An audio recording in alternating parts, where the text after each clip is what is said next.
ஒரு புரட்சி தலைவி நடத்திய ஒரு கட்சி, தமிழகத்தில் திமுகவுக்கு மாற்றாக இருக்க வேண்டும் என்று தமிழக மக்கள் நினைத்த ஒரு கட்சி. கூவத்தூர் நீங்க என்ன அநியாயம் பண்ணீங்க? இஎம்ஐ டெண்டர் சிஸ்டத்தில் கட்சியினுடைய முதலமைச்சரை தேர்ந்தெடுத்தீங்க. ஹையஸ்ட் பெற்றாக எடப்பாடி பழனிசாமி, மீடியம் பெற்றாக கொங்கு பகுதியில் இன்னொரு அமைச்சர், லோவஸ்ட் பெற்றாக தென் தமிழகத்தில் ஒரு அமைச்சர். என்ன பெற்றீங்க?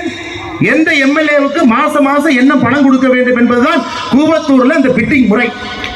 அதன் பிறகு தவழ்ந்து காலில் விழுந்து பதவியை பிடித்து எடப்பாடி பழனிசாமி இந்த தன்மானம் மிக்க ஒரு விவசாயியுடைய மகனை பச்சையங்களே 10 ஆண்டு காலம் கையெழுத்து போட்டு ஒரு பைசா வாங்காத